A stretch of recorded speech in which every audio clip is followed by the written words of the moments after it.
Friday. This is a focus leader. Do your movies look like this? Do your soundtracks sound like this? Or like this? And so you need this. A focus leader. First, set your lens so that these lines are sharp and clear on all parts of the screen. Now, set the volume control on your projector. The sound level should be adjusted until my voice can be clearly understood in all sections of the room. You are now ready to participate in another Pan American travel adventure.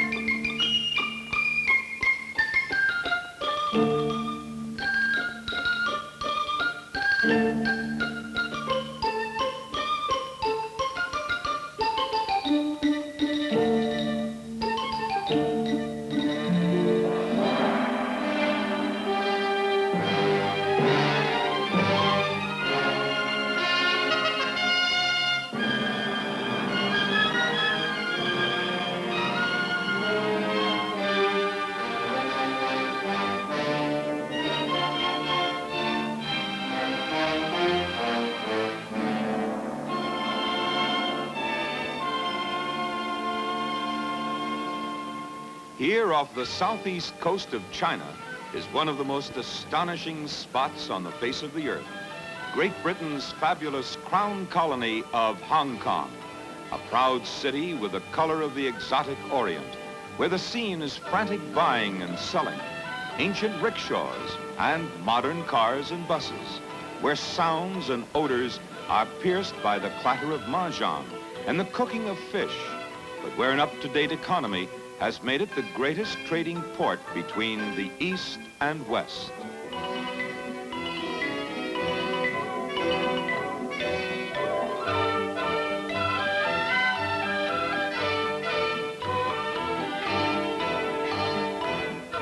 Signs everywhere with their colorful characters and high-sounding names add a cheerful note, like the Sincere Camera Shop, the Nice Typewriter Company, and the Peace Drugstore.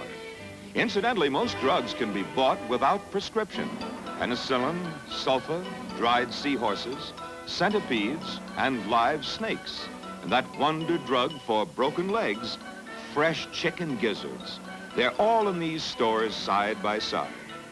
Refugees pour in by the thousands daily, bursting the city at the seams. But by some miracle, they manage to live. In fact, they improve the economy. The wealthier Chinese start new businesses here, utilizing the millions of skills among the unemployed, securing for themselves a firm position in the international market. It's truly like a visit to old China. These are the same faces you would see in China. In the Chinese family system, one job is divided among several members. The refugee families still consider China their home. Even the little ones born here call China home. Back and forth across the bamboo curtain they go visiting their homeland, but they invariably return to Hong Kong. In this British colony of 3 million, the English comprise less than 1%. The Chinese, about 98%.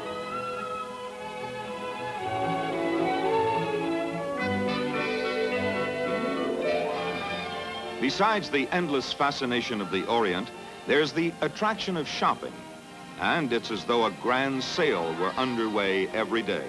With amazing discounts and no taxes, there are French perfumes, Swiss watches, Japanese and German cameras, American typewriters, and the finest clothes of the world.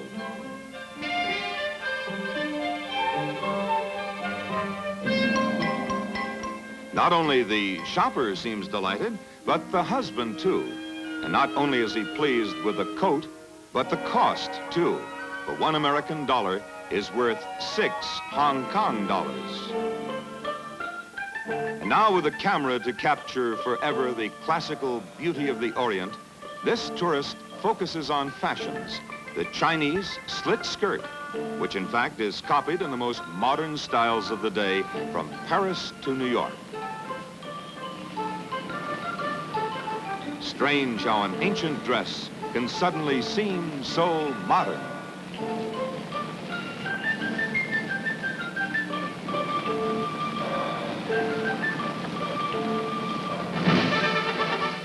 Though the British are almost totally outnumbered, their traditions appear unshakable and their conservative customs date back to the days of Queen Victoria, when in 1839 the colony was acquired in the Opium War. Both the British and Chinese in Hong Kong staged their traditional ceremonies with all the flourishes of days gone by. Upon seeing the junks and sampans, you know you're on the other side of the earth. It's a different world of living. Here in ageless Aberdeen, families have lived and worked on the water since history began. They raise their own pigs and ducks aboard ship in baskets that swing from yardarms. Many were born on their odd-looking boats and live out their lives on them. Since a part of the colony is on the mainland, the ferry boats are kept busy, hauling about 1 million commuters a year.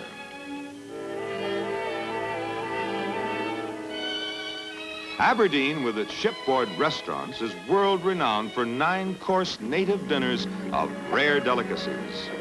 The boats, by the way, are not built just to lend atmosphere. There's just no room for more restaurants on land.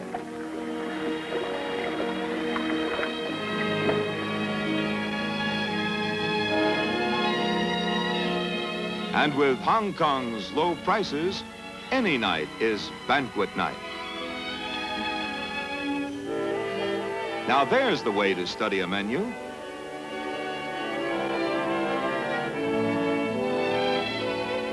World travelers have long listed Hong Kong as one of the gourmet centers of the world.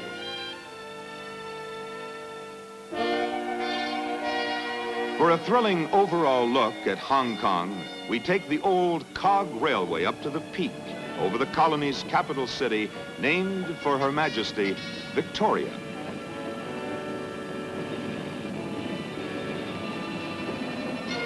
The main lifeline is the harbor that gave the colony its name, Hong Kong, which means beautiful lagoon. The highest standard of living in Victoria, economically as well as geographically, is enjoyed by these railway commuters. Across the bay is the mainland section of Hong Kong, well screened from red china by the hills of the 9 Dragons. Even tourists, along with the citizens of Hong Kong, enjoy adding to the prosperous picture of democracy where everyone walks and talks freely in this land of liberty on the other side of the earth, but nearly next door by jet clipper. Another great highlight of any trip to the Orient is a flight to Singapore, the British trading and cultural center of the Malay Peninsula. The spacious harbor covers about 36 square miles, where ships of all kinds and sizes and flags ride at anchor.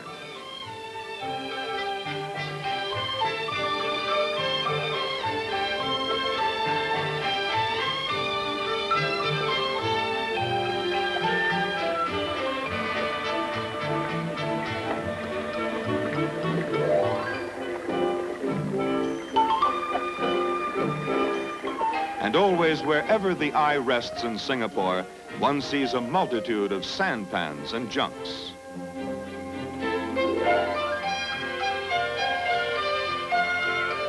The city of Singapore is situated on the southern shore of the island of Singapore. Of the island's 1.5 million people, 75% are Chinese, 12% Malayan, 8% Indian, the rest European. Nearly all of them live in the metropolitan area.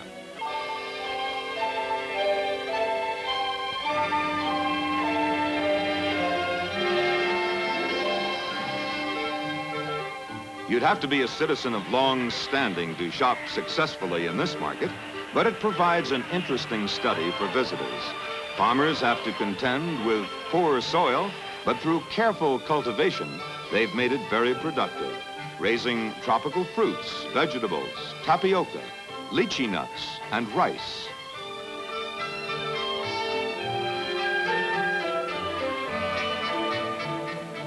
They're equally adept at preparing exotic Oriental dishes.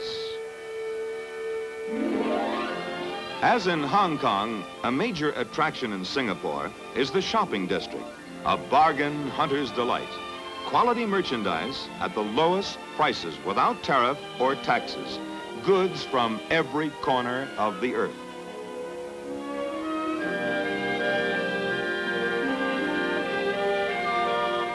And there's the added sport of bargaining. With private styling and tailoring within her means, the modern woman can enjoy the dream of having any dress her heart desires. Perhaps some husbands wouldn't understand traveling around the globe and spending so much time shopping, but Singapore is an irresistible shopper's paradise. This should be more to his liking, the sport of kings at the Singapore Turf Club, where the thoroughbreds race and you pick the winners. International favorites. The mounts come from England, Ireland, Australia, America, and Europe, all competing for handsome purses. Spectators, too, would like to fatten their purses. There they go. You'll find some of the finest horse racing in the world in Singapore. Also, some of the heaviest wagering, where a king's ransom rides on every race. The cheering reaches a deafening roar near the finish line.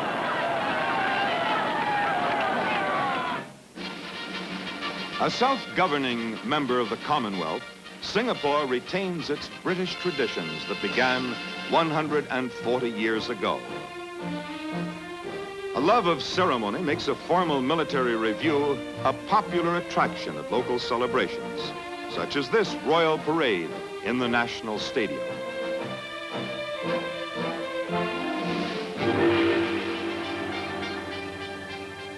Tiger Balm Gardens attracts both Oriental and Occidental visitors. It was constructed for the benefit of Chinese immigrants to keep them from being so lonely for their homeland. Built by a drug manufacturer who made a fortune with the medicine of the same name, Tiger Balm Gardens embody some of the architecture of old China.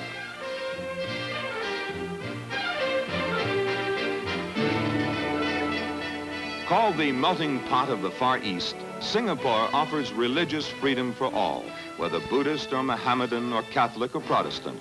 A mixed-up population of Englishmen, Malayans, East Indians, and Chinese. There is one people now in their independence and destined for a prosperous future. They're a picture of complexities of both the mysterious East and the traditions of the West, of ancient markets and modern shops, a free port, a composite that attracts traders and tourists from across the earth.